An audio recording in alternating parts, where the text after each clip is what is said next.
George Washington was born on February 22, 1732, in Westmoreland County, Virginia, into a moderately wealthy tobacco planting family.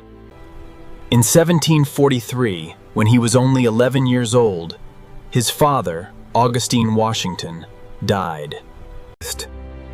As a result, the larger share of the family estate went to his older half-brother, Lawrence. George had to build his own future, largely on his own.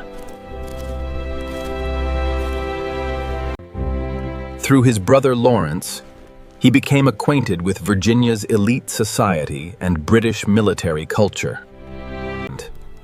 Although his formal education was limited, he became skilled in mathematics and land surveying. In 1749, at just 17 years of age, he was appointed the official surveyor of Culpeper County.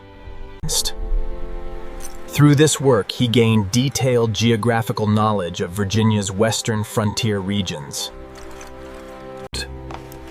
which later proved especially useful in his military planning.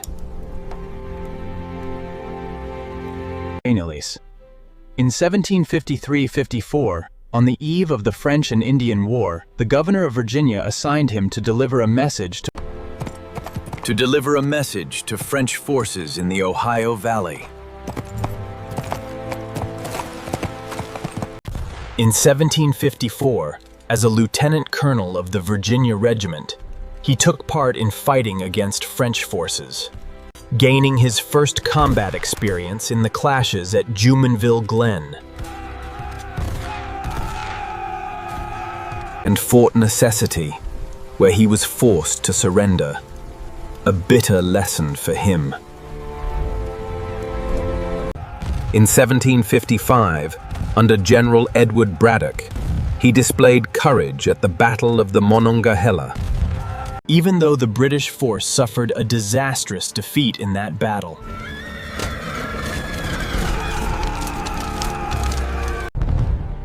Until 1758, he served as commander of the Virginia Regiment, defending the frontier.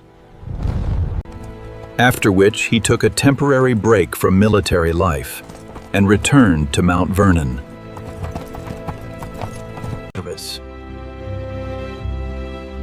In 1759, he married the widow Martha Dandridge Custis, which made him one of Virginia's largest landowners and an established figure in society.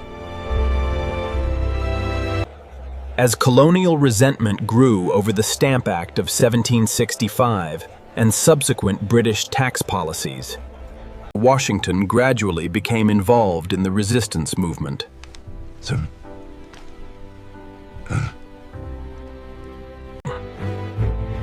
In 1774, he took part as Virginia's representative to the First Continental Congress, when armed conflict began with the battles of Lexington and Concord in April 1775.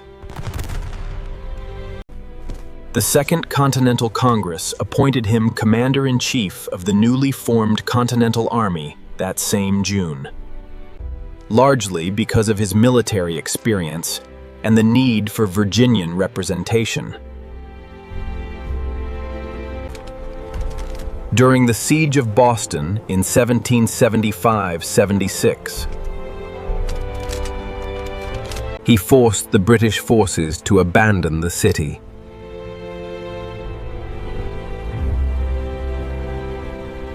His first major strategic success.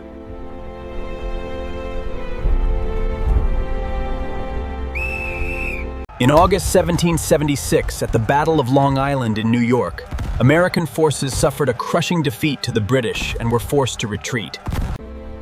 In this critical situation, on the night of December 25, 1776, Washington crossed the ice-choked Delaware River and launched a surprise attack on Hessian mercenary troops at Trenton, New Jersey. Winning the battle!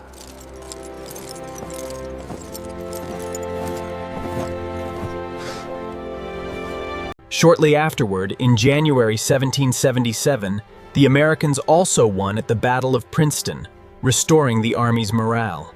The American victory at Saratoga in 1777 persuaded France to join the war, shifting the balance of the conflict. During the winter of 1777–78 at Valley Forge, Pennsylvania, Washington's army endured terrible hardship. Nearly 2,000 soldiers died amid severe shortages of food, winter clothing, and medicine. During this time, the Prussian military officer Baron von Steuben introduced European-style training and discipline to the army, transforming it into a professional fighting force.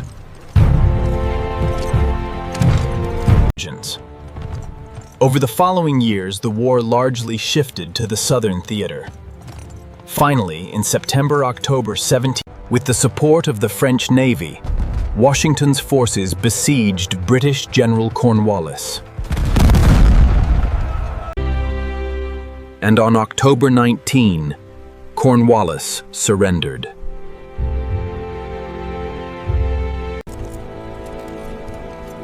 Effectively ending the war. In September 1783, the signing of the Treaty of Paris formally recognized American independence. American independence was formally recognized.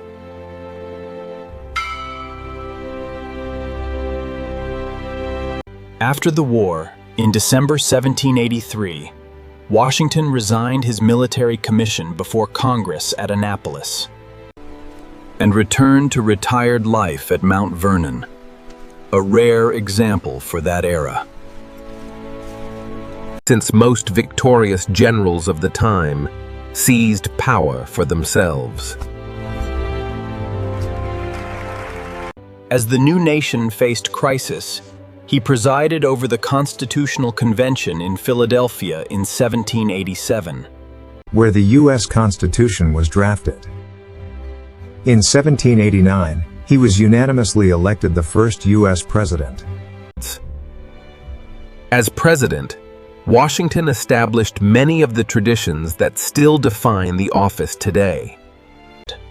He appointed Alexander Hamilton as Secretary of the Treasury and Thomas Jefferson as Secretary of State.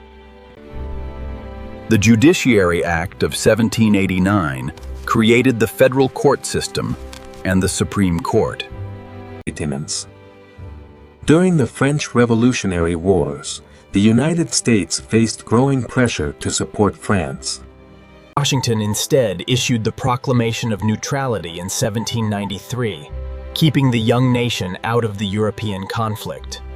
In 1794, he personally led militia forces to suppress the Whiskey Rebellion, proving that the federal... In 1795, the Jay Treaty reduced tensions with Great Britain despite widespread public criticism. After serving 2 presidential terms, he voluntarily declined to seek a third term. In his farewell address of 1796, he warned Americans against excessive political parties and permanent foreign alliances. His decision established the peaceful transfer of executive power as a lasting democratic tradition in the United States. After leaving office, Washington retired once again to his beloved Mount Vernon estate. On December 14, 1799, he died at the age of 67 after a sudden throat illness. The entire nation mourned the loss of the man who had guided the United States through its founding years. He became forever remembered as the father of his country. George Washington's life was more than the story of one man. It became the foundation of a nation,